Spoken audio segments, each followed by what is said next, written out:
twice in the same week. What kind of a world do we live in?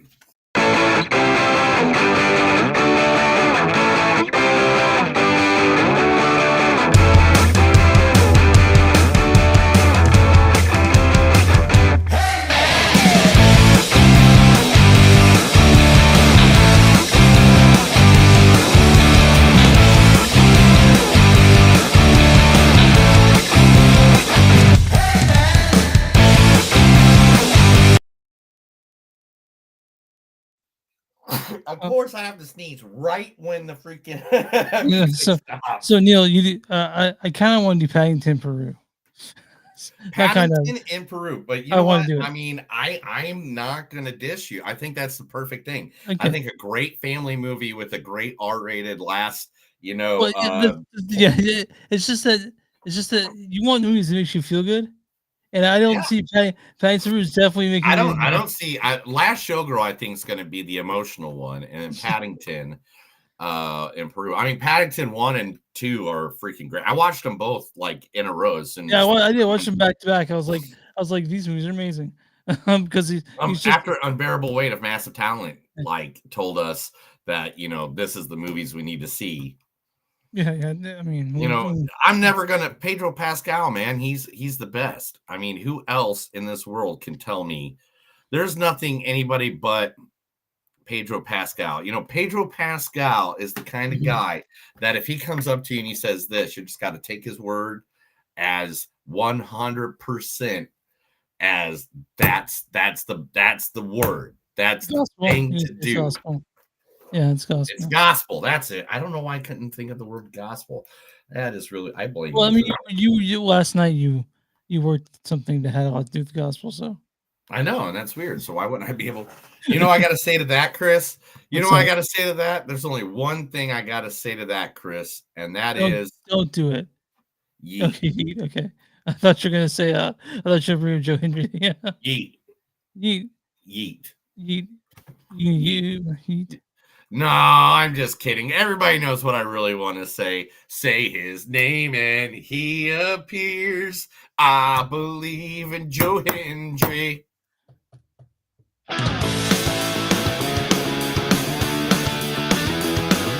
It's a show by Chris and Neil with all great movies. They are the real deal. We watch them all, so you don't have to. It's movies that don't suck and some that do. Ladies and gentlemen, boys and girls, listeners of all ages, welcome to a new episode of Movies Don't Suck and Some Do. My name's Neil. I'm Chris. And today we got 2 new movies that are out there. Now, last time you probably heard us, it was all 2 streaming movies. This time we got the 2 good movies that are out there at the movie theater. The ones that are number 1. These are literally number 1 at this time of this podcast. This is number 1 and number 2 at the box office this past weekend. Yeah. Right? Yeah. 100%. First movie we're going to talk about is from the King of Horror, and we call him the King of Horror not because his name is Stephen King, but because he literally, who writes better horror books than Stephen King? There's not a whole lot of people, man. I know you can throw other names out there, like Anne Rice did great with the Vampire Chronicles. Yeah, but there's no Stephen King. He's the master of storytelling, Yeah, it's just like, there's books he's totally forgotten about that he wrote. But I do want to mention that Osgood Perkins did a pretty good job of changing it in ways that it matters. Yeah, we'll talk about that here in a second. Also, I just realized he was doing a segment on he just did a segment on Stephen Colbert, and he said that there's a show that's on Apple Plus, and I didn't see it. I didn't even know it was his. It's only 8 episodes, and it was I'll have to look it up. But the Stephen King there, yeah, and Julian Moore was on it. Here it goes. Stephen King show on Apple. It is called Lizzie Story. Okay. And Julian Moore. Well, it's like psychological. I went and watched the trailer right away, and I was just like, man, Clive Owen's in it, Julian Moore. and it's only 8 episodes, and basically her husband dies, and she has to like go on this like scavenger hunt that he leaves for her, so he can find out more about her evilness. But anyway, we haven't even talked about the 2 movies we're talking about yet. The Monkey is the one that I got off, sidebarred on. The Monkey by Stephen King. Look at that cute little guy. Yeah, oh, he's so the sweet. Monkey. He's so cute. Yeah. The Monkey featuring the Theo James. Oh, you didn't give me the list, by the way. I sent it to you. Okay, go ahead. Theo James. He's moving up through the ranks and he's failing. It makes him hate himself and it makes him hate you. He's just afraid. Everyone's afraid. I know, but fear does something strange to people like Al. But not you. Fear doesn't shut you down and wakes you up. I've seen it. It's from like the Divergent movies, I think. Oh man, I wanted those to be so much better. Yeah, they were like I was really like, because I read 2 of the books. I think I read 2 of the books, and I was like, I kind of like the they're fighting classism and stuff like that. And then it was kind of derivative of the Hunger Games a little derivative of that. Yeah. But then the movies came out and it just kind of ruined me on them. I was like, I don't even care what happens to him now. Yeah. Also in this movie is Kristen Covey. Mr. McKendry, have you ever done cocaine? What? Why do you ask? Just wondering if it has long-term side effects. For the bear, of course. If it just did a little bit. Well, it could create a habit for the bear. What if they never want to do it again? Oh, then it should be fine.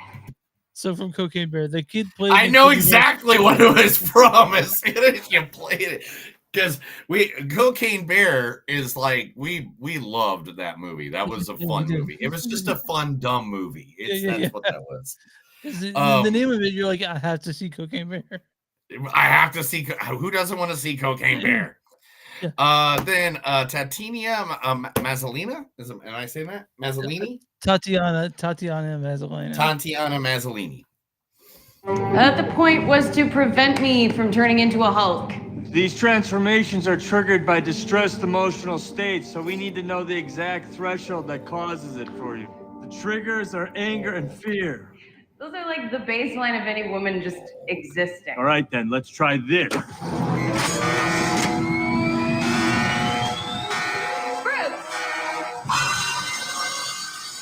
It feels like if I don't transform, I'm gonna die.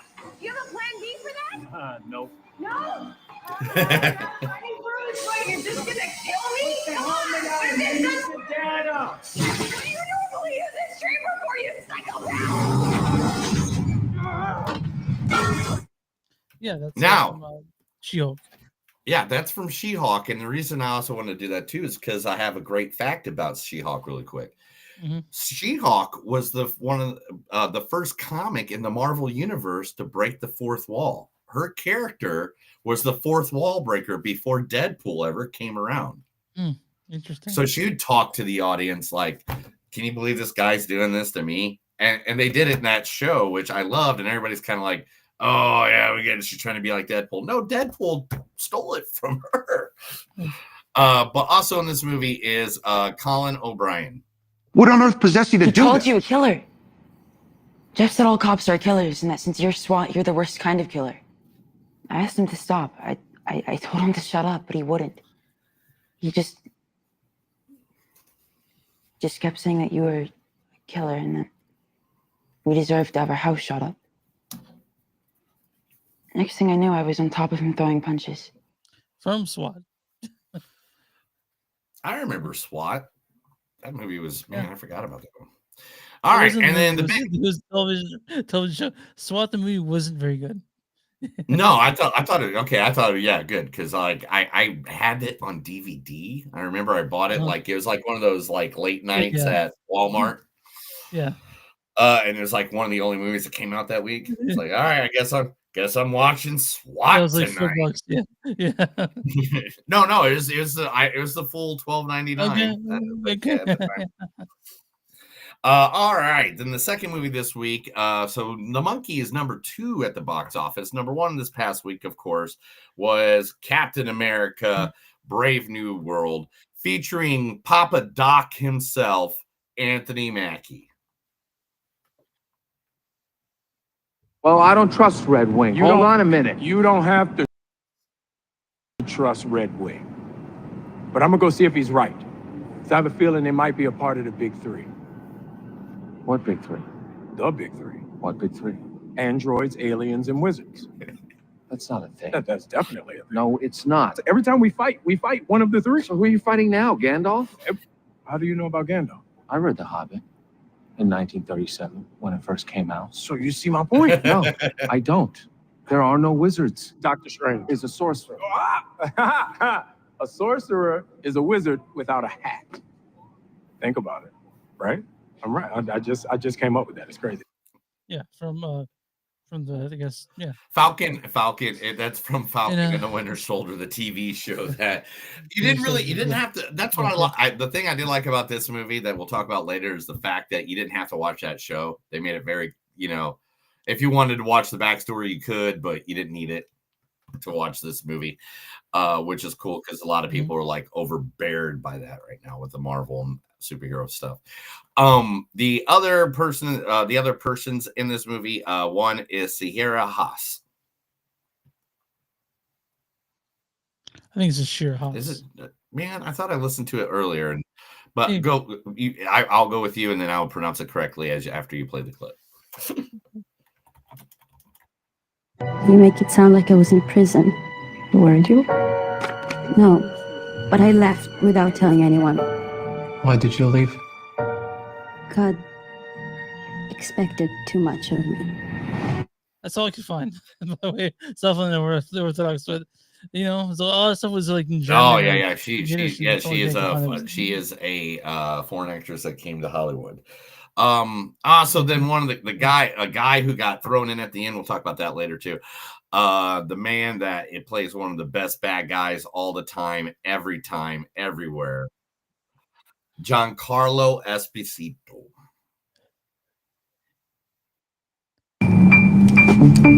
I am a great believer in the importance of sartorial expression. There's nothing wrong with conformity, as long as you know you're conforming. Whilst I might dress like a sheep, there are various telltale signs that betray to the esoteric eye that I am, in fact, a wolf in sheep's clothing. From the Gentleman. Which I love. Yeah. Also, and the last but not least, adding himself to the MCU, his first appearance in there, the man, the legend, the guy, the only man that can play a president in, the Marvel universe, Mr. Harrison Ford. Saying when the sacred stone was taken, the village wells dried up, and the river turned to sand. The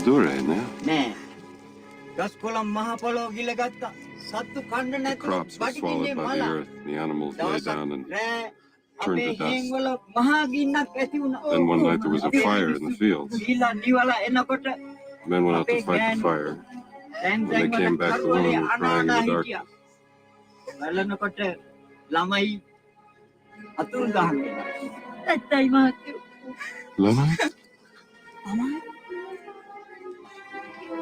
Children. He says they stole their children. From Indiana Jones Temple of Doom. And that is a cast from Captain America Brave New World. We'll talk all about that. Now, just like with every comic book movie we do, I do have a nice little spoiler section. Kind of gives you a little knowledge because I am a comic book geek. I've been reading them my entire life. And for me to waste my knowledge would be, that'd suck, crime against humanity. So, but so with even though Monkey came out most recently, we were talking about Captain America second. So, the story section, if you guys want to dip out of that, Yeah, can, we'll be you talking guys about can debate spoilers in the that movie, moment. and I'll also be pointing out certain parts of the movie that were actually kind of taken from here and there, Mm. blah blah blah. So it's fun. It's a good time. Chris likes it because he gets to get more information, and he needs more information. He likes studying. Or I can go get a sandwich and Why? start Why would talking. you And say that? I'll come back. I like getting knowledge from people. Okay. Okay. I need to. I'm gonna go after I'm done here. I'm gonna go. Yeah. read. And Braille, probably. Anyway, so reading. after this, I'm reading. Chris, tell everybody where they can get us. You can find us on moviesdon'tsuck.net. We're at facebook.com/moviesdon'tsuck podcast. We're at Blue Sky Movies Don't Suck podcast. Instagram and Tuesday podcast. We're w2mnet.com. That's review number 2. Moviesnet.com. So I say on a bunch of really good podcasts. Search Mark Radulich or search Radulich for broadcasting on Spotify to find us there, or just search Movies Don't Suck and something new. Also find us there. We got 2 feeds going on there. We're on Patreon.com/Movies Don't Suck, and everywhere you find podcasts. Yeah, and we're on YouTube at Movies Don't Suck podcast. We're fucking everywhere. Yeah. So where you listen to us, subscribe, all that stuff. Tell your friends if you like it, and we love you if you do that.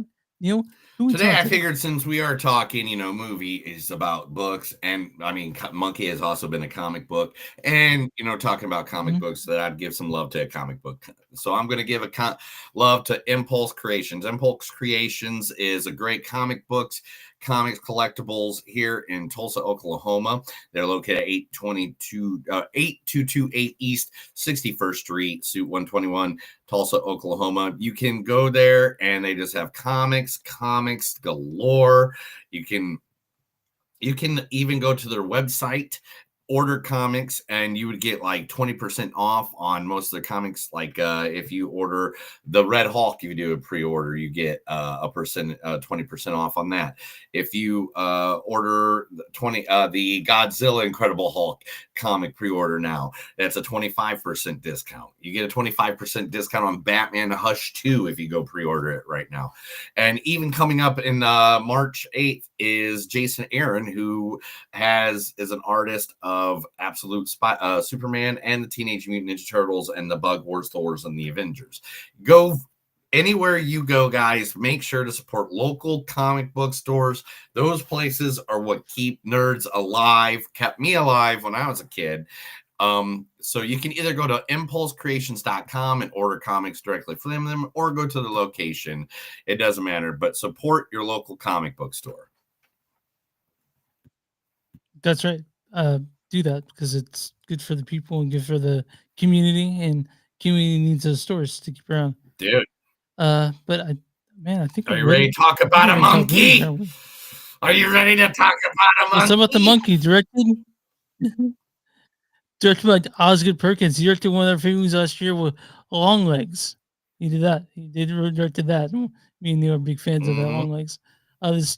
This also written by Osgood Perkins and original source show by Master of Horror Stephen King. This stars Theo John and Howland. What's his brother's name? I had it up. Hal and Bill was the same. Are you all right, man? Moving up through the family. Tatiana. Yeah. Whatever. I saw it last night. I should know. This stars all Tatiana Maslany as their mom Lois. The point was to prevent me from turning into a Hulk. Also, Kristen Convery also plays young Hal and Bill.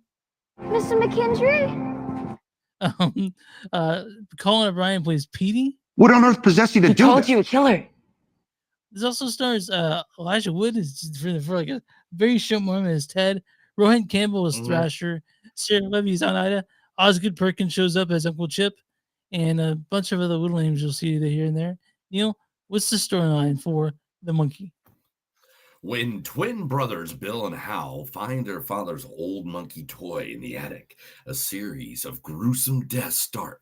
The Simplings decide to throw the toy away and move on with their lives, growing apart over the years. That's kind of a bad, dude. That wasn't really good plot. Whatever, but yeah, that's the storyline. So this movie is the shit. I fucking love this movie. Oh my god! I had to take my hoodie.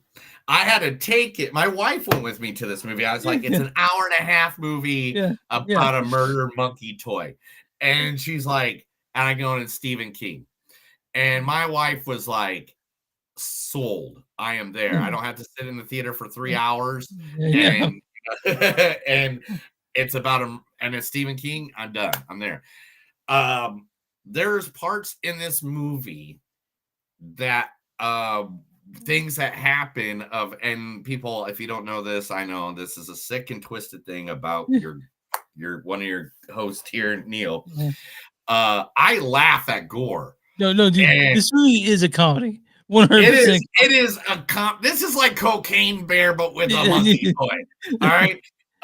This is just like I had to take my hoodie because I always take a hoodie to the theater because you never know if it's going to be 92 degrees or -5. Yeah. And I had to take the hoodie, ball it up, and cover my mouth because I was like, like I was like that. I was full Joker laughing at this fucking movie. This movie, it's so funny. It's the deaths in this are so creative. And like from the first scene, you sort of understand like how this movie's gonna be from that first scene, which I don't want. I mean, it has Adam Scott in it. That's all I want to say. But from that first death you see, that's another thing that made it kind of feel like Creep Show or like Tales of the Crypt or something like that, because like it was just like random cameos that just happened in this movie. Like Adam Scott was one, Elijah Wood was one. Like it was just like random. Like I was just like, okay, that's Elijah Wood, so I'm guessing he's going to be a big part of this movie. No, he's gone in 5 seconds. You never see him again, and it's like, but what he did in his part was amazing. Yeah, you kind of stole the scene in that one of it. But the thing is, way stole the scene. But this movie is great. It's funny in the right ways. It's gory if you like gore, and it's not very scary. But that's I went in with no expectations. I was blown away, and it was. What the best way to say this, I guess, would be it's Final Destination. Yeah, that'd be the best way because it's like a funny Final Destination because like literally this little monkey right here, this little monkey will hit his drum and somebody's gonna die. Yeah, and anytime he hits his drum, someone's gonna die. And it's not really ruining anything. You already know that it's a murdering monkey toy, but he hits the drum, someone's gonna die, and then it's just pretty much like the weirdest situation occurs to kill somebody. I want to mention the preacher in this movie. That dude, if I went to church, I'd want to be that guy. Oh my gosh, that guy! I was dying laughing. The character of the preacher was like he was like a stoner guy, stoner preacher. Yeah, and he was. I was laughing so much in this movie.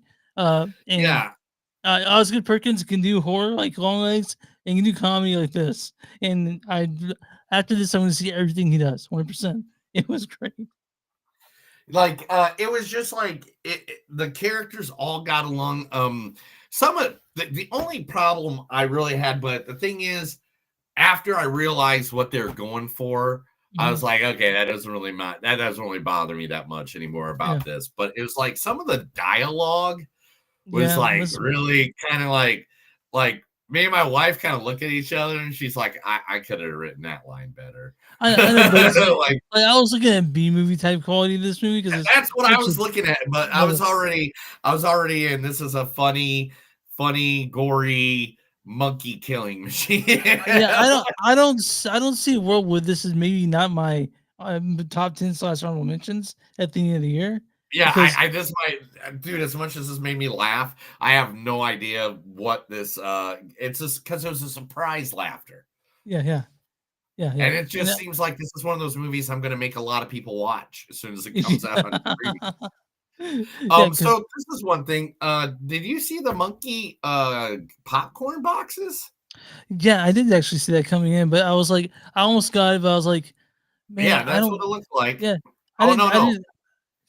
We had it in our hand until we looked at the price tag. Yeah, it's just ridiculous. You know how much money? Okay, All right, look, AMC. I know you're trying to make some money up for what's gone down in your life, but this right here, as cute as it is, as cute as, and believe me, I had it in my hand for a moment. That is not $55. Yeah. All right. Yeah. I cannot easily say that is like an hour and a half of my life Yeah. worth paying for that.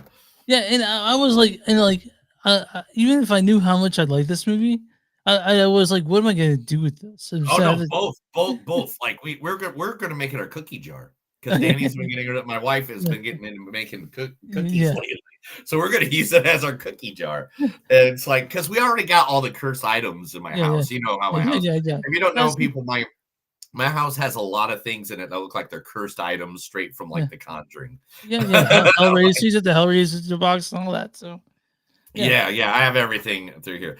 But man, these scenes, like there was just scenes in here. Like this kid, the kid that did the twins. But and- I had no clue they're the same person until the end of the movie. I Yeah. really couldn't tell. It's hard to know. And there was just so many cool scenes in this movie that just like really like, and like the art, like just the way they did what is that called? Like flash deco of like Yeah. how the lighting is. Yeah, in this movie just fit it perfectly. Like, Yeah, I mean, you guys know Osgood Perkins did shot so Long Legs really well, and you can oh see yeah, the, long legs. If you haven't seen it, guys, it's very gritty. It looks gritty. It looks like, I think didn't he shoot it on 35 millimeter, if I remember correctly? So I think so. Speaking of, but yeah, the kills in this movie are so creative, so creative. It was a surprise. Some of the, I mean, a lot of that you're like, I never would put that together. That would make Rube Goldberg proud if I saw that happen. And there's so much shit you look at, you're like, what's that happening here? Oh my god! And Like, it was. I don't want to ruin even the ending of the movie, but there is like one right at the end. Yeah, like, yeah, dude. Yeah, I know it's exactly. just what like, you're talking about.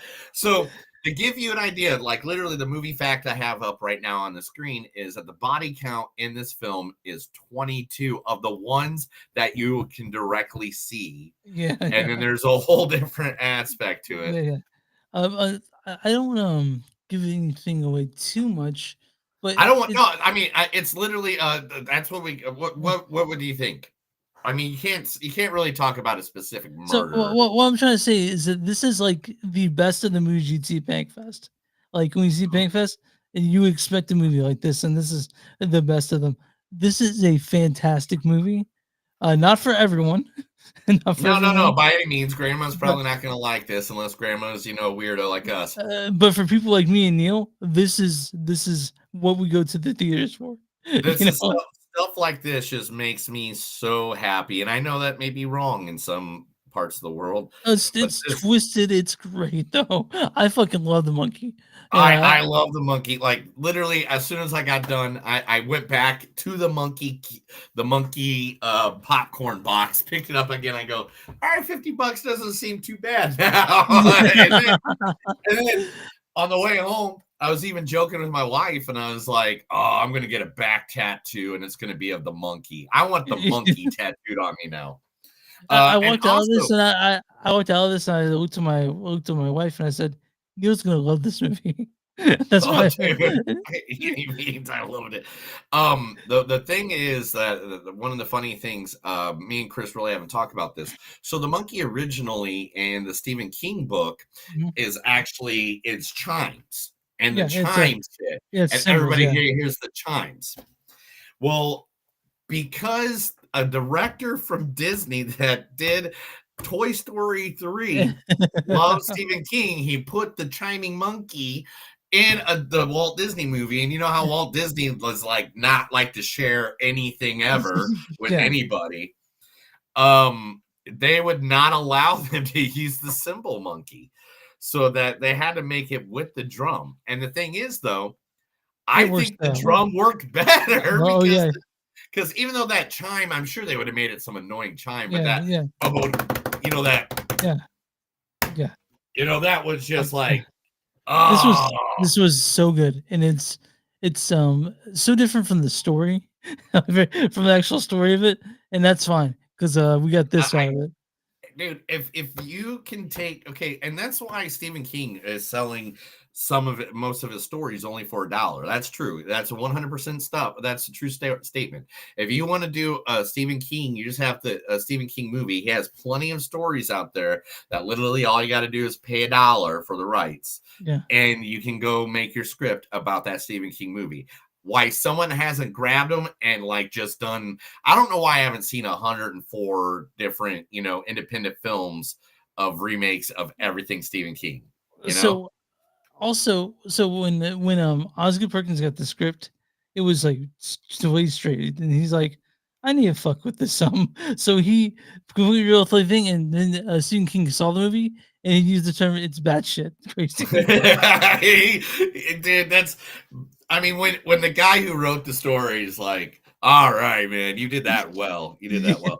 But I mean, let's be honest. Nothing against Stephen King. I will never diss the man, but he did also like completely diss one of the greatest suspense horror movies of all time. Yeah, The Shining. The Shining. So I mean, but I don't know. Everybody has different taste, But I mean, me and Neil what's have your the same. score on this, Chris? Let's get to the. My score is a 4.4 in this. I fucking love this movie. Fucking yeah, dude! I'm right there with you. 4.4 all day long. This might go up, and at the end of the year, I wouldn't be surprised if it's in my top 10 because I fucking love this movie. There is a scene from this movie that is still in my head, and I'm just gonna say trips off porch. That's all I'm gonna say. Trips off porch. That's it. Yeah. But that scene, I snorted, Joker laughed so loud. And I haven't done that in a movie theater in so long. Yeah, this is the comedy that we wanted and never got last year. It's the comedy we didn't know we wanted. Yes, but it's great. It's in theaters. Go see The Monkey. If you're fucked up like me and Neil, you'll love it. Now Neil, it's definitely. I want you 4.4. I get it 4.4. We're all about The Monkey. Neil, was the popcorn meter on RottenTomatoes.com? Man, I mean, it's just like it did the only thing I could say is like, is it the is it going to be someone that went in there not knowing and seen it? So I'm going to say 73%. 59%. Okay, so a lot of douchebags went. Yeah, well, they're like, not scary though, or whatever, like. Well, it's great though. If you want to keep your faith in humanity, don't read the audience reviews that people leave in here because they'll be like, worst movie I've ever seen, 1 star, and then you're like, this is definitely not the worst you've ever seen. But what's tomato meter? What's critic score for The Monkey? Man, critic score. I'm gonna get some faith in them. I'm gonna go 81%. You're close. Certified fresh at 79%. Oh man, okay, cool. So they went a little higher, which I thought they would on this one. I mean, because this one, as soon as you get in, like I feel like as soon as 5 minutes in, if you get it, you get it, and then you just go on that roller coaster with this movie. Critics' consensus is cruelly clever with some unforgettable, gory set pieces. The Monkey reference director Osgood Perkins on horror bona fides, or it also has a surprising, albeit sick, sense of humor because it's so I'm gonna go through. I'm gonna read a bad review and a good review. This is from Wall Yi Lang of the Street Times. She says the movie has no build-up nor payoff, much less any interest in the characters. It's a repetitive string of shock value created kills, cartoonishly gory and arbitrary and meaningless as death itself, except with the emotional toil. Okay, whatever, dude. And then this is from Harris Dang from Mills Gamer. He goes, overall, The Monkey's a wildly entertaining, outrageously violent, and gut-bustingly funny piece of work from Osgood Perkins that shows he's capably gifted with comedy as with horror. Highly recommended.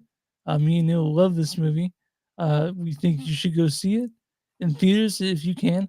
I'm gonna find a really good. I'm gonna find another good review because I don't want to end it on that. This is from Yeah, I was gonna say, why are you hanging out on a Charles downer Kopinski, note Real for a Talk movie we Interview. just gave high praise to? Yeah.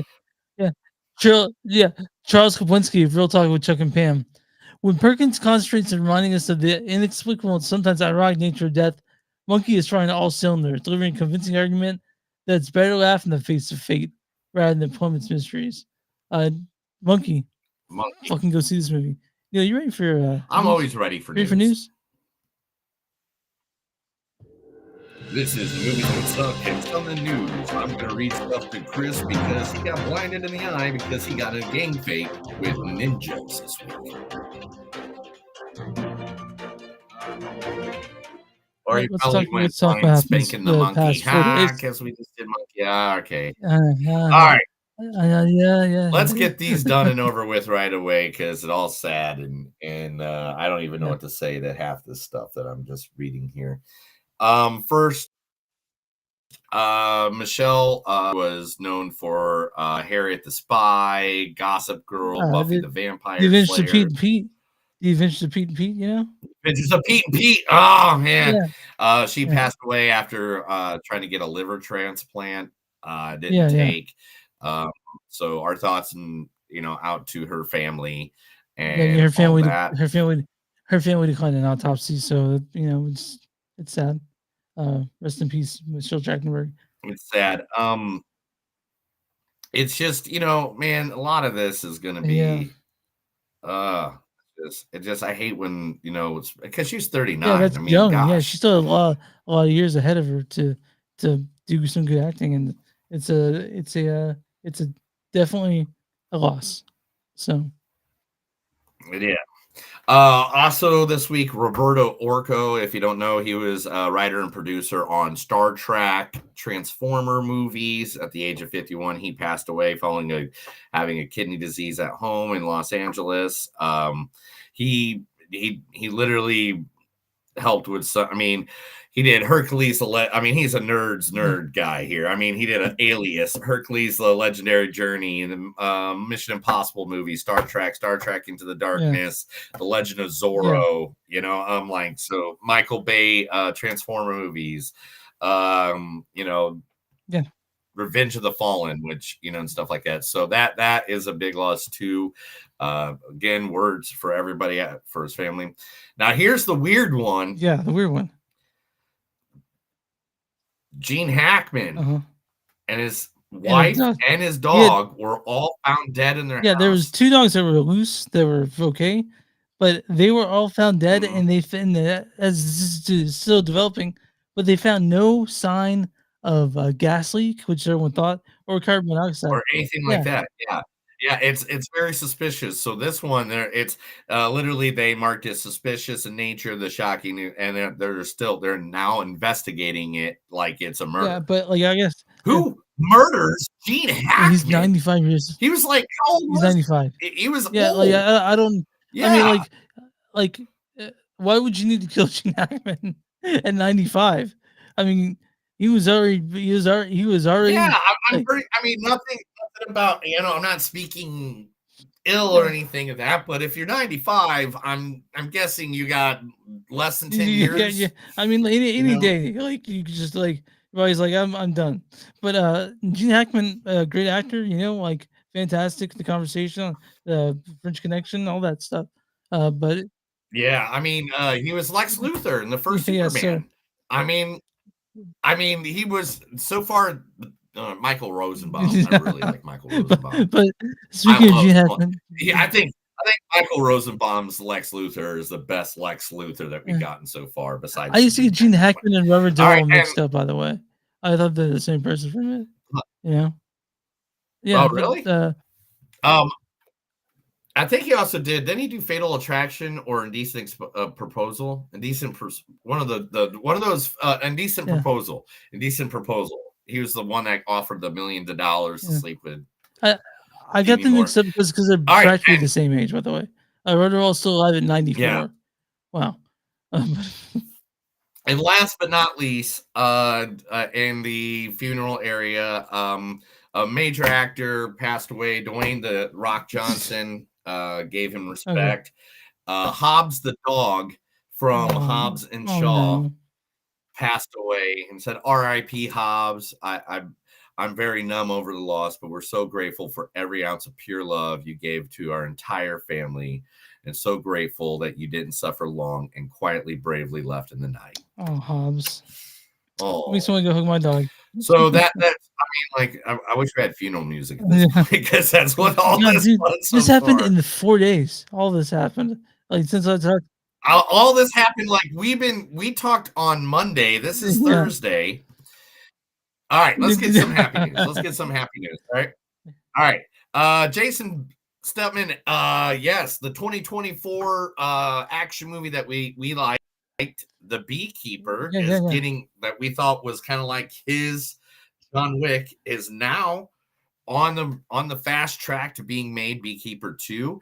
Per deadline, Stepman is officially returning in The Beekeeper. Cameras will roll. David Ayery, who helmed Nobody 2, will be directing. So they're taking this serious. They're like, we might have another John Wick, because it did have a really. He has another movie coming out called Working Man, which looks practically the same as The Beekeeper. But yeah, whatever. I mean, look at like Keanu Reeves. How many action movies has he made in the last 10 years where it's like pretty much like John Wick? Did you see that preview for Ballerina, by the way? See that trailer for Ballerina? Which for what? The trailer for Ballerina. Oh yeah, of course. All right. Yeah, it looked badass. I'm happy. I can't wait to see it. Shrek 5 is happening, and they have now hired the teenage daughter of Shrek, will be played by none other than Zendaya. People have a problem with the way he looks now. I didn't notice anything different. So we'll go through that. I'm pretty sure we're gonna have to see it. We'll come to that bridge when we cross it, right? Lord of the Rings: The Hunt for Gollum has now been pushed back from 2025 to 2026. It will come out then. I didn't realize how much news I had, so I'm trying to cut through some of these really quick. Sorry about that. The Batman movie, Batman with Robert Pattinson, the Penguin, who's now won like how many awards has Colin Farrell won for that portrayal of the Penguin? The Batman movie is not only getting a part 2, but now we have found out from Matt Reeves that it is going to be a trilogy. That Batman series of his is going to be a trilogy. As far as what Barry Keoghan is going to be the Joker, right? That's what we know about that, at least. That's what we know next. So that's going to be kind of weird that they're going to bring the Joker in the second movie of both trilogies. To me, the Joker is like the pinnacle. Like you'd put that in the third movie. You know what I mean? That's what I think. I think Joker should be third movie, not second movie. But whatever. I mean, it's not like someone already ruined them anyway. James Gunn did some test screenings of the new Superman movie, and now they're doing reshoots. Oh no! Yeah. Oh no! So, and he made out the statement. He's like, hopefully people will like it. If they don't, I'm gonna mess up some things. But this is Superman. This is like the main guy. If you gotta make reshoots, you gotta make reshoots, because you can't fuck this up. You know what I mean? Like this is the one that everyone's like, this is a real test of James Gunn. If they made the right choice to put him in DC, it's this movie. So you gotta do it good, or you gotta do it. Remember that famous documentary, Leaving Neverland? Wait, documentary? Okay. Yeah, the documentary movie of Leaving Neverland on HBO Max came out.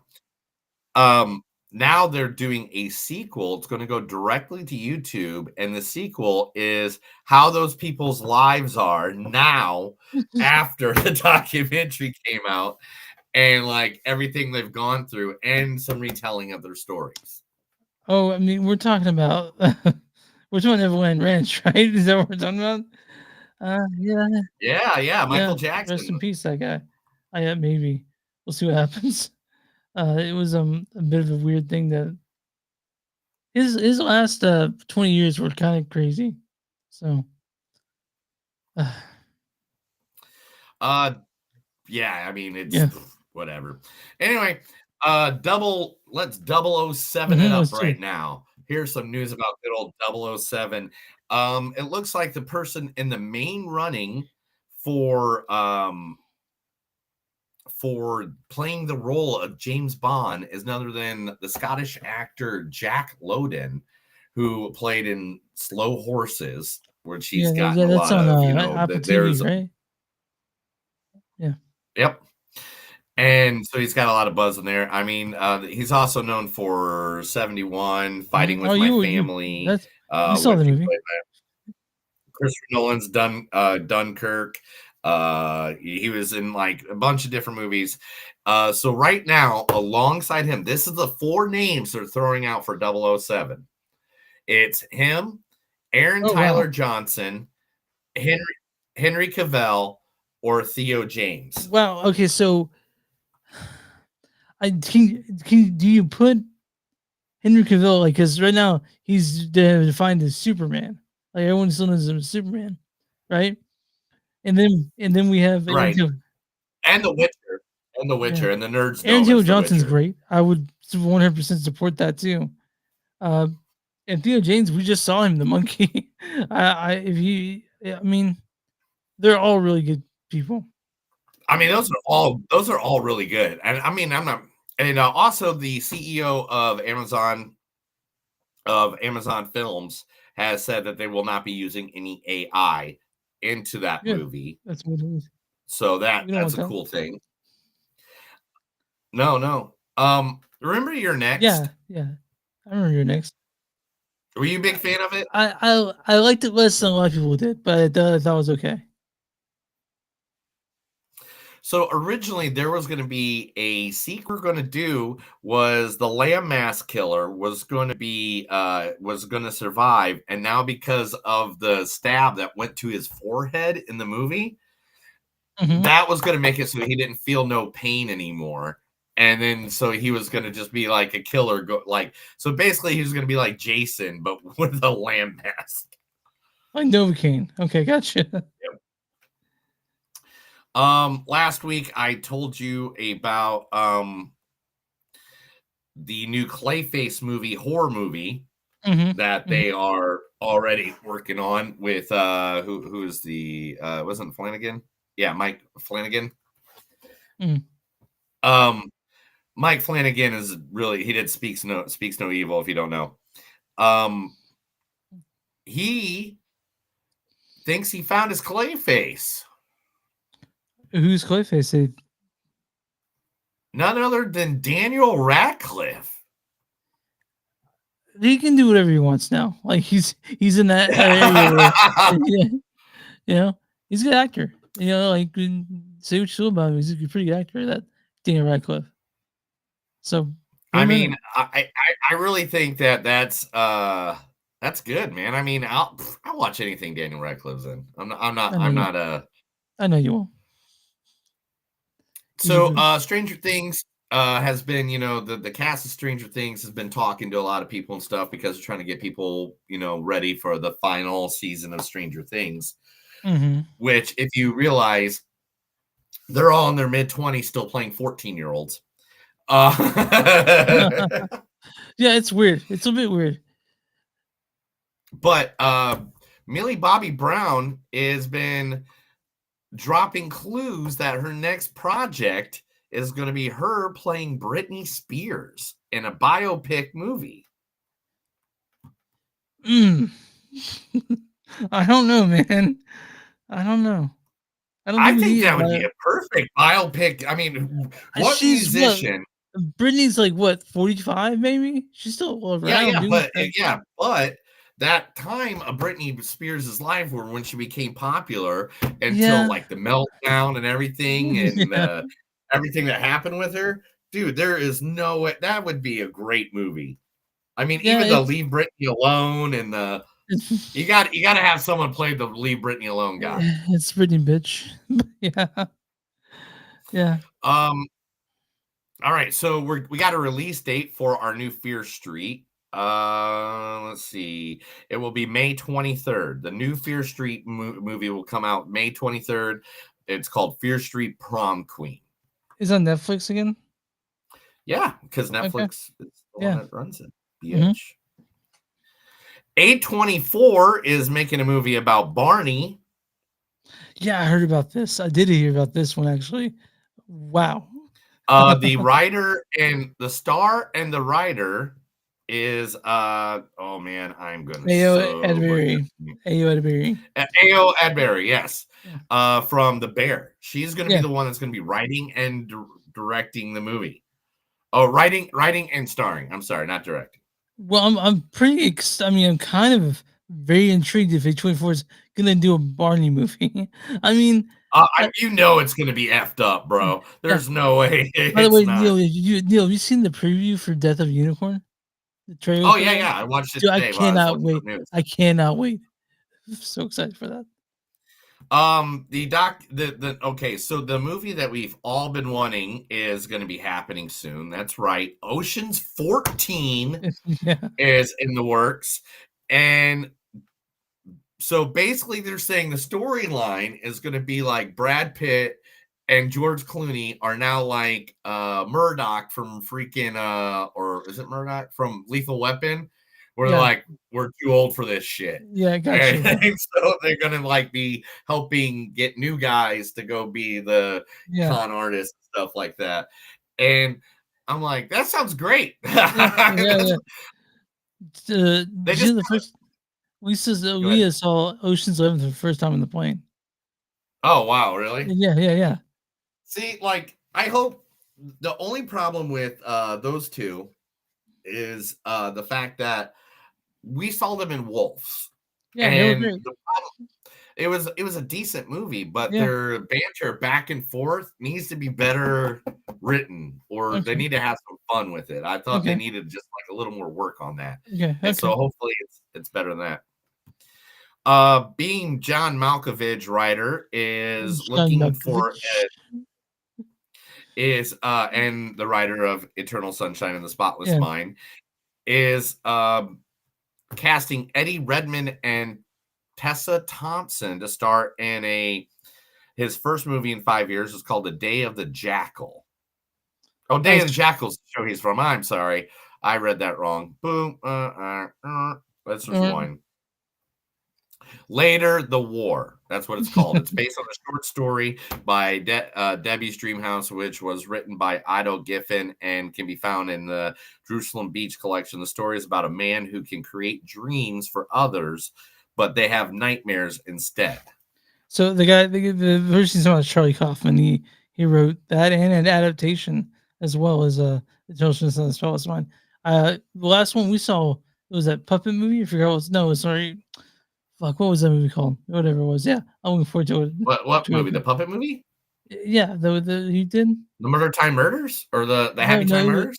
No, it was like a marionette, but we'll leave it alone. It's fine. We don't have to talk about it. But I mean, Thinking of Anything is the last thing that Charlie Kaufman did, and that's I'm glad to see he's doing a new one. Yeah. Nice. Yeah. Yeah, I can't wait to see something else. All right, I think a bunch of these we don't really need to talk over. All right, okay, here we go. Here's some major ones, and then we'll be out of here for the day. Ozzy Osbourne is for the first time going to do tell all to people to get a proper goodbye because he knows he's at the end, and he wants this. So they are going to be making a documentary biopic of the life of Ozzy Osbourne and with Black Sabbath. And he wants to finally give them the knowledge so they can make a great documentary. He is the Prince of fucking Darkness. The guy is awesome. If you don't know Ozzy music, if you're too young to know this, go find some Ozzy music. No More Tears, Blizzard of Oz. Like literally, there's just Osmosis was a great album too. Or you can just go to all old Black Sabbath from the 1970s. Oh yeah, dude. Masters of Reality. Yeah. Oh, Masters of Reality is just a great. Speaking my language. So they'll be coming out with something soon. And he will be performing for the last time ever that he thinks with Black Sabbath on July 5th. Mm-hmm. All right. Now, I think 2 more. We got Kathleen Kennedy, the president of Star Wars or Lucasfilm area, is retiring. On her 76th birthday, she is retiring from the Lucasfilm studio, which means everything that we just got from Lucasfilm Studios is now they're going to be moving to the next person who's going to probably have a completely different vision. She looks amazing for 76, I gotta say.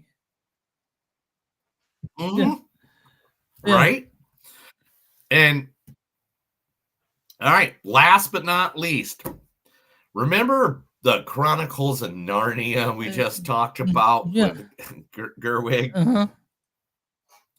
So, Gerwig and Netflix, I'm going to try to shorten this as much as possible. Gerwig and Netflix made like this side hustle with IMAX to show all the movies on IMAX screens. And because other theaters or other studios weren't allowed to fish out for the days because it's going to be released on Thanksgiving. Oh, wow. Of 2026. So that means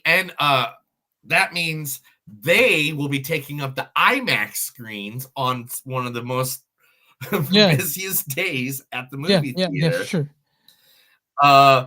People are all fighting. Regal Cinema, Regal and Cinemark don't even want to show the Narnia movies now. Wow. Like the studios are fighting over it. Nobody was allowed to even bid on that day whatsoever. They just said, "Oh yeah." IMAX was just like, "Yeah, of course, Narnia. That makes sense. Why wouldn't we do Narnia?" Right. Like Disney is like wanting to sue them now because they have a cartoon movie, I guess, coming out on that December 26th. It's so weird. On November 2026. They'll have to figure this out. There's no way they're gonna let 2 major movie chains not show these movies. They have to figure it out somehow. Yeah, so I'm sure they'll figure it all out, but why would you piss off the people that are trying to show your movie? It just makes no sense to me. Most of Hollywood doesn't make any sense to me. But all right, that's the news, Chris. Let's get to Captain America.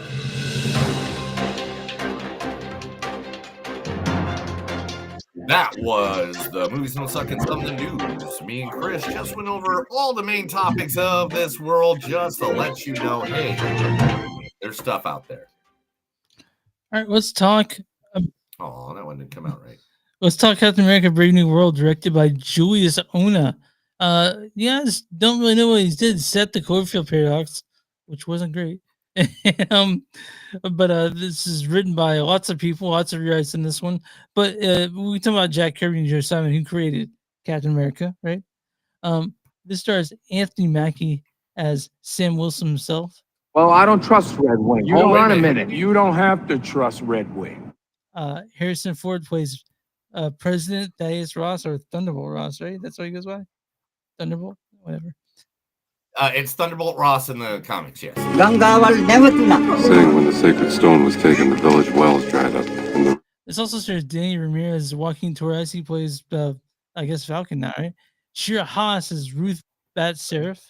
You make it sound like I was in prison. The Carly Lumbly comes back as Isaiah Bradley. Giancarlo Esposito plays Sidewinder. I am a great believer in the importance of sartorial expression. It also has Joshua Rockmore as Leo Taylor. Tim Nelson plays Samuel Stearns. And I think, William Mark Concola plays Commander Dennis Dunphy. Let's read the storyline for Captain America Brave New World. Sometime after the events of Falcon and the Winter Soldier, Sam Wilson has now fully embraced his title as the new Captain America. Now Sam is summoned to the White House as the new President Ross wants to work with him on rebuilding the Avengers. But trouble ensues when Sam's friend, Isaiah Bradley, uncontrollably tries to assassinate the president and is framed for the attempt.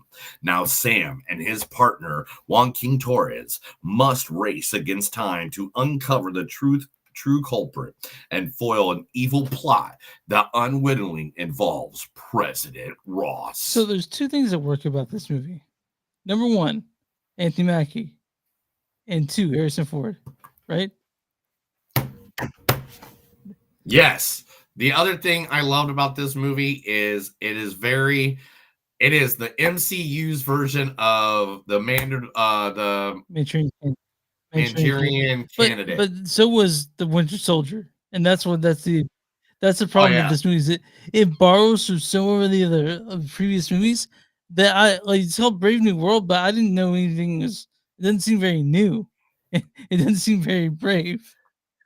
Well, I mean, it's because it's them trying to move on from after the blip, after the Avengers no longer exist, after, it's what's taking you to the next step, because the next steps with the Thunderbolts coming out, which his name's General Thunderbolt Ross. Oh, I wonder who runs the Thunderbolts. Yeah, I know. It's just so I will say this, as I was never bored while watching this.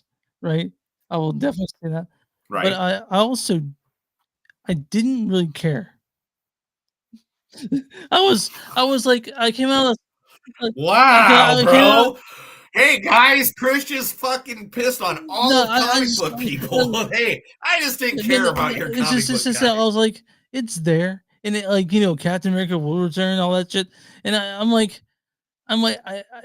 kind of like, so we'll look at it this way. So the pinnacle of Marvel MCU stuff was at Endgame. That was the biggest movie that they've done, and probably the best one they've done. And since then, Hulk smash. Since then they haven't really found their footing again. And there's also this one is definitely the way to find your footing. After this was I have to disagree on the fact that we have 40 Marvel things that have happened since Iron Man. 40.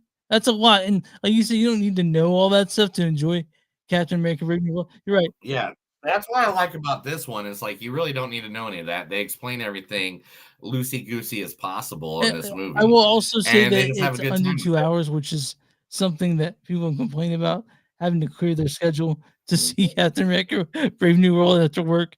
But again, like it was I was entertained for sure, and there was some really great fight scenes in this. I will talk about that last one, but I have a few questions because I was confused by some of the stuff, because I was like, wasn't that talked about earlier?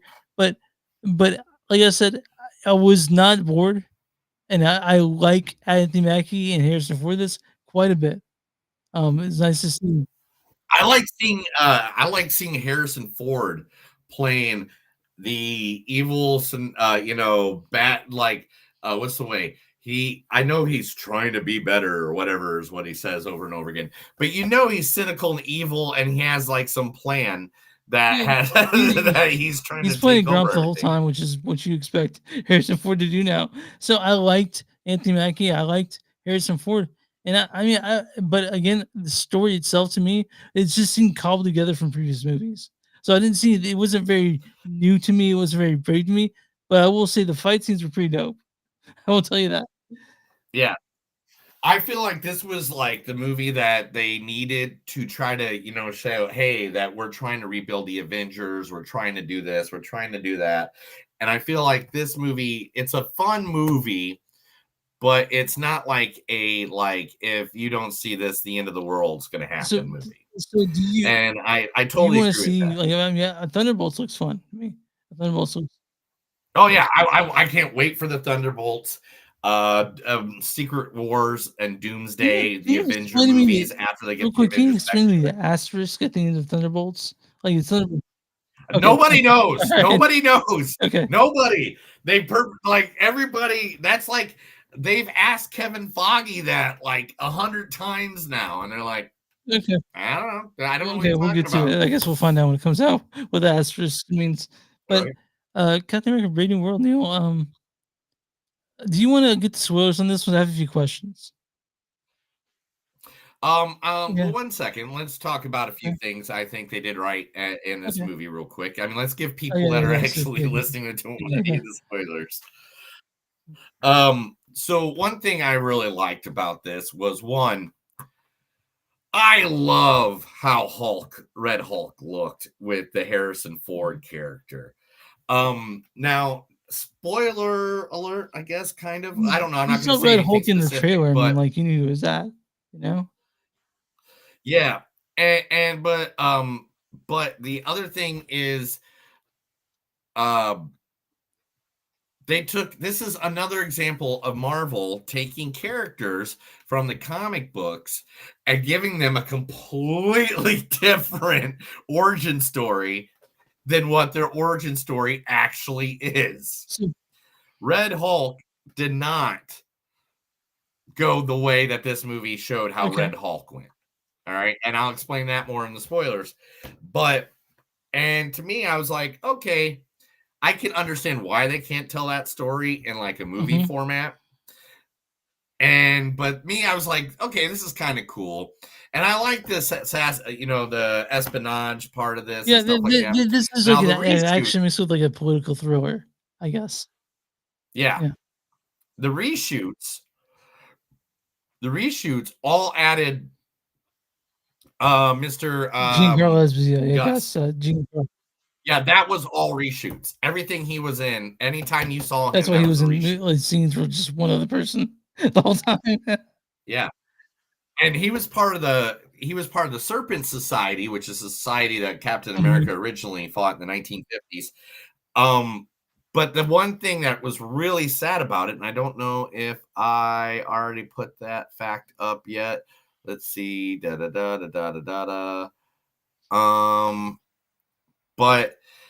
that cut out Seth freaking Rollins from WWE because right here. Boom. Rosa Salazar and Chloe Lopez, aka Seth freaking Rollins from WWE, both got cut out. Rosa Salazar was the girl that played Adelita Battle Angel. And so, like, those are two characters that they completely cut out of this movie because all the reshoots. I guess it doesn't work with having like reshoots. They gotta fix things, you know. But like, I'm gonna explain to you why I think cutting them was wrong, and in the spoiler part because of what they all were. And I can't really, because I don't want to ruin that for the people out there. But I did like it. I like the story of. I love that we finally get an ending to the Incredible Hulk, the Edward Norton, and I love that now that's brought back in as that's canon now. That's part of the story. I love that they use that, and I love the fact that this is the continuance of Falcon and Winter Soldier. Are you beating a dog? She's really excited to see me. I don't know what she's whining about, but every time she comes down, she just wants pets, and I'm not gonna do it to her. She cries about it. I get that. My dog is the same way. My dog's like, oh my God, give me love, or I don't love you, or you don't love me. But all right, Chris, I'm gonna give my rating, and then I guess you can give your rating, right? All right. My rating on this is I'm gonna go 3.8. Like it could have been better. It was a decent one. It would not be in my top 5 Marvel movies. It might not even be in my top 10.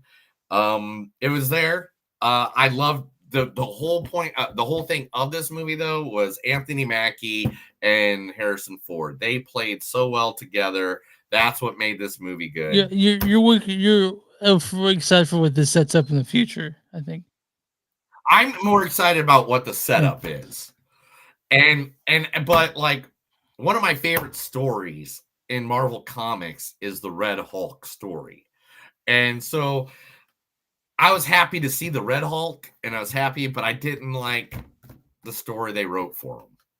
My score in this is like a 3.0. I like I said, I liked it more than I didn't, but I was just kind of like, oh my god damn! Like I was kind of upset that we had such a good movie like for the first half of this, and then one that was kind of it was lackluster to me. I just it didn't stand up to what I now like. If I'm gonna spend time with a Marvel movie, it has to be really fucking good. and this one just wasn't really fucking good. It was okay. It was just kind of there. I know you can't give me Infinity War, Endgame, Captain America, and not even those. Even those people are like, oh my god. Well, I mean, those set up from like 10, 20 movies, and that's why they were so good. But one of the best ones was Captain America Winter Soldier, but like, you know, by any means that didn't have to do with a lot of everybody. That was just Captain America going, you know, being a secret nomad spy. In fact, here's where if my computer would just go as fast. If you notice at the beginning of the movie, Sam is in the white like that on the left there. And then by the end of the movie, he has almost the nomad Captain America outfit that he had at the beginning of Winter Soldier. So we'll talk more about like I have questions. Yeah, we'll get back. We're gonna get into spoilers. So Neil here in gives just it a second, guys. Neil gave it a 3.8. I gave it a 3. Neil, I'm on RottenTomatoes.com right now. What is the popcorn meter for Captain America: Brave New World?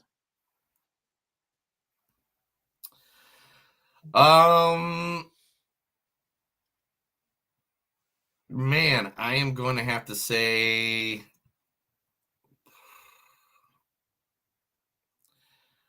68%. 79%. I think it's like the Damn. So okay, they went a lot so what's higher your than I critics score thought. on this one? Tomato meter. Critics score is going to be like 58. That's actually lower. It's 49%. Oh my gosh! What was the Anthony consensus? Mackie capably takes up Cap's mantle and shield, but Brave New World is too routine and overstuffed with uninteresting Easter eggs to feel like a worthy standalone adventure for this new Avengers leader. I'll read a since you liked it, I'll read a bad review and a good review about that. This is from Alicia Alachia Queen. She says, yet another installment in the meh CU where Marvel has been consistently giving audiences mediocre action films and gaslighting us to believe these are superhero stories. Sam never gets a chance to shine in this sludge of a messy drama. And this is a review from Susan Kamyab of Urban Television. She says, while the story is formulaic, I can appreciate the effort in the character development. Anthony Mackie thrives in this title. He's deservingly earned. Mackie provides depth and authenticity that humanizes the character. So that's a B. That's about what you gave it. And but I have questions and Neil has answers. So let's get to the spoiler section. So everybody, thank you for listening to that part of the podcast. Now we're going to do the spoiler section. So thank you guys. Hear you next time. Me and Chris are going to be doing The Last Showgirl and what's the other movie?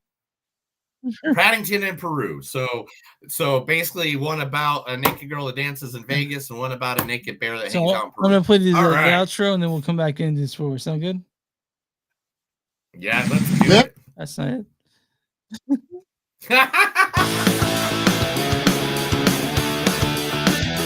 We're gonna talk America, spoilers. All right, start away, buddy. All right, I have a question. So, adamantium. That's what is that what the social being is made of? So yes, I know that. That's where it came from originally. So I know it was hard to get. So and I know that that's what Wolverine's skeleton is coated in.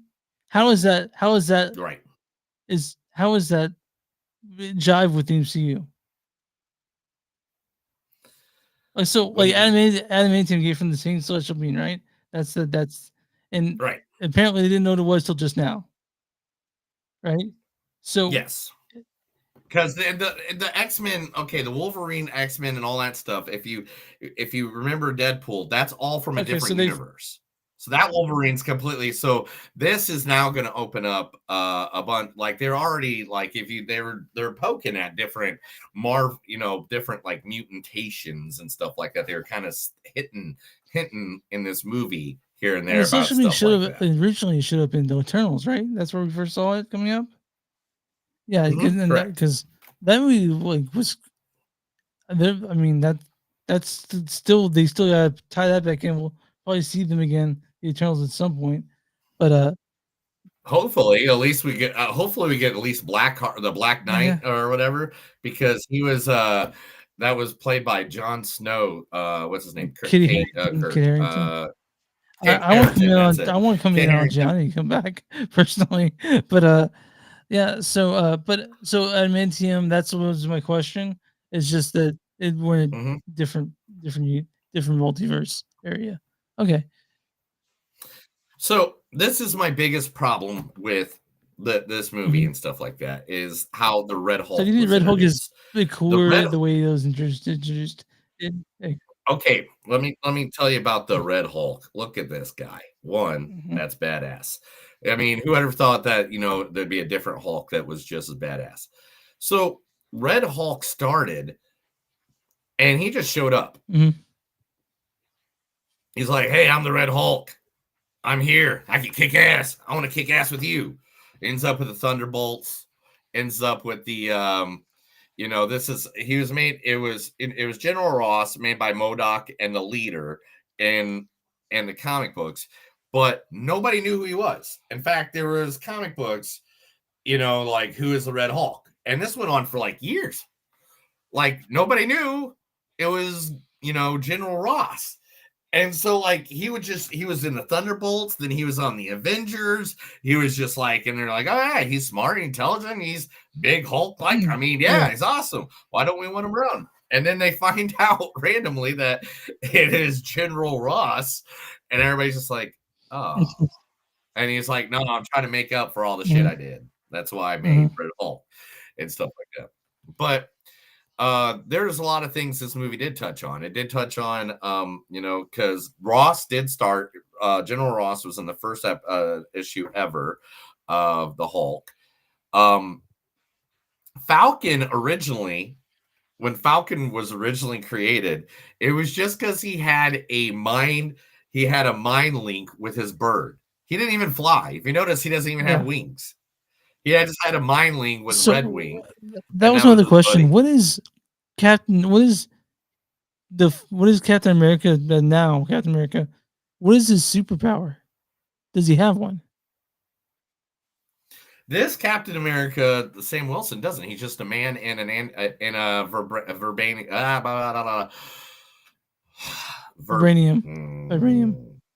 Vibranium. Thank you. Vibranium suit. Like, he's just in a protective suit. So he's just a guy who knows how to kick ass. That's why they made the line, like, everybody loves Steve Rogers, but they can actually be you if they, try to be it. But yeah, so, like, he didn't even get his wings until like this was 5.5 years later in the comics. And Captain America is the one that gave him the shield, just like, if you see, it was 90-year-old Captain America.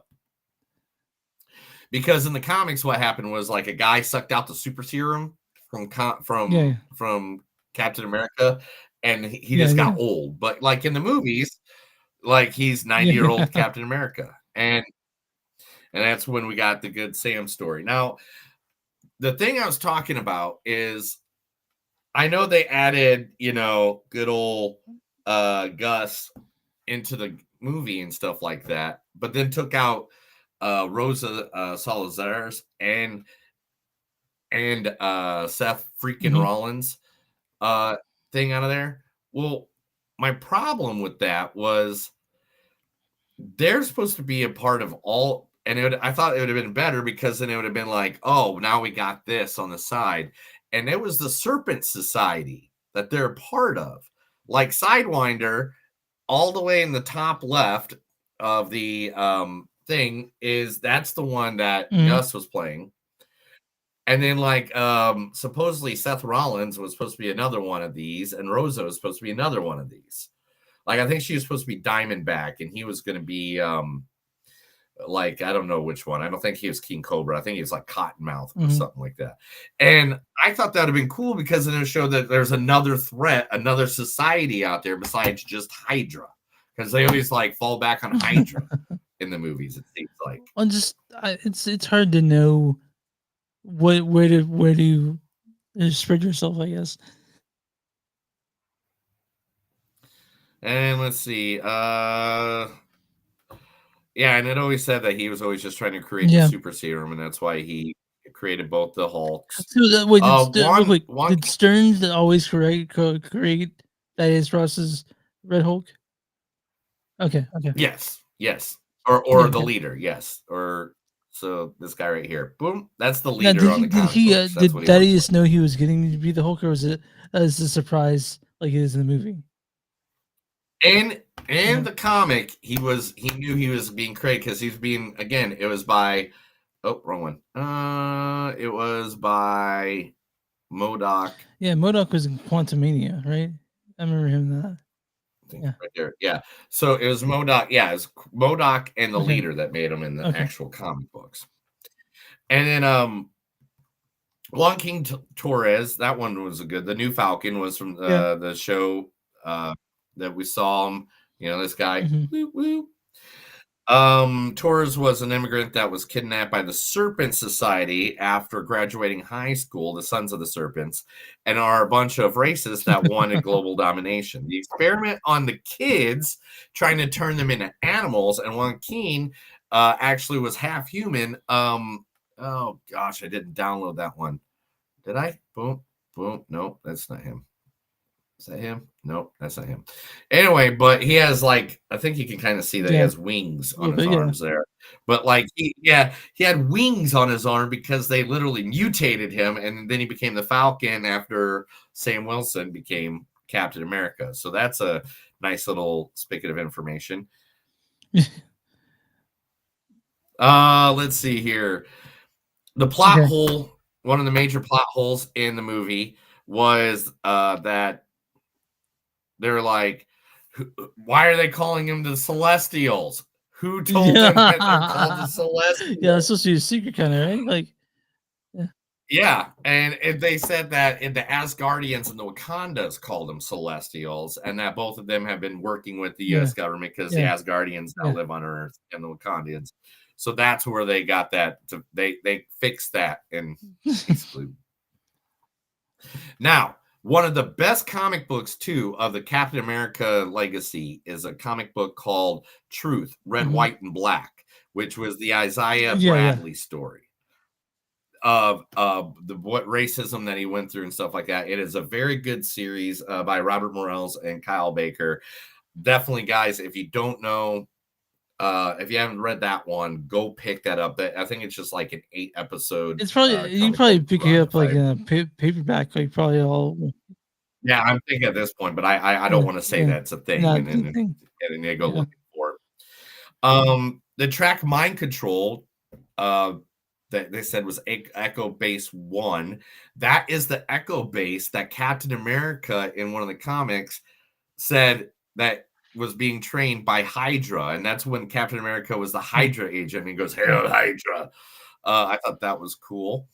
If you notice, the missiles in the battle were all powered by the impulsors, the repulsors from Iron Man. Yeah, like they stole the technology, or maybe they did. Maybe he got the technology sold to him. Let's see here. Oh, and Red Wing in the battle went after the Red Hulk's eyes. And in the comic book, that's literally how they beat the Red Hulk, too, was because they flashed in front of his eyes, because that's the only thing you could, I mean, bullets doesn't hurt him, nothing like that. So I thought that was pretty cool. And let me see if there's anything else. Oh, Mr. Blue by the Fleetwoods was the song that was used to control everybody. And that was because Stern's nickname or code name, and so is Betsy Ross's nickname in 2 different separate comic book worlds, was Mr. Blue. Okay, that's cool. So Betsy Ross and the leader both at one point. So is Thaddeus Ross a descendant of Betsy Ross? That's her dad. What just happened? Yeah, so I turned the light. Wow, Chris is hanging out in the dark. But I think that's pretty much. Let's see. We got I'm gonna take a look or anything up. Sam grew up in Harlem. His parents were murdered, and he raised his sister and brother, and he was a social worker and he was a lover of falcons in the original comic books. And again, Red Wing was just his pet bird. And Red Skull was the one that made him get the telepathic link to the bird. Let me see. Anything else? No, I think that's about it. I think that's pretty much all the little things we need from this one. I think, man, I just, the Red Hulk story could have been so cool if they just didn't over exaggerate it on the freaking movie or the trailer. Like, I don't know. Anyway, I mean, I wish they would have done it where Red Hulk appeared somewhere else and maybe teamed with Captain America and went and kicked some ass. And then finally at the end, you finally figure out that it's Ross. You know, I wish that could have been the story, but whatever. But yeah, that's the end of the spoilers, guys. That's the end of the spoilers for Captain America. So next week we're doing Paddington, Peru, and what was the other one? The last. Yeah, Sugar. Okay. Yeah, so as you can look for that next week. Find us on Amazon.net. We're at Facebook.com /Musicals podcast. We have 1,000 followers in there, by the way. We are on, I know. Instagram at DZS Podcast. We're on Patreon, Patreon.com /Suck. Go to w2mnet.com, W2, you'll find us there with a bunch of really cool podcasts. Search Radio Religion Broadcasting and Spotify or Movies Don't Suck. And something to do, Spotify, you find us there. You find us YouTube, Movies Don't Suck Podcast. We're everywhere. Where do you find podcasts on Movies Don't Suck and something to do? Neil, what do small businesses? Just so creepy in the dark, man. If you got a small business, let us know. We'll be more than happy to promote them right here on the podcast, free of charge, because we just want to help people. Email us, message us, send us flowers, anything. Chris likes roses. Like anything, just give us the information. We'll be more than happy to promote you right here on Movies That Don't Suck. Everybody get here, get some food. We're famished. Yeah, there's like some food going on at my all right, you got here. Let's see this. That's another episode of Movies Don't Suck and Something. My name's Neil.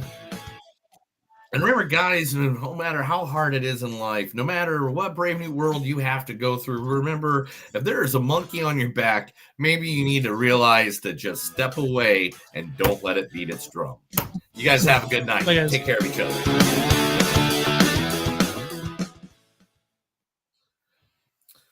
Hey, everybody that's watching, thank you for being a part of it. It's all you people, some of you guys throwing into the chat there. Like one guy was like, Monkey was, what was it? Michael Clifton was like, Monkey was surprisingly good movie. I've seen a couple of you guys in there. Chat it up all the time. We'll be more than happy. We're going to add you to the show anytime we can.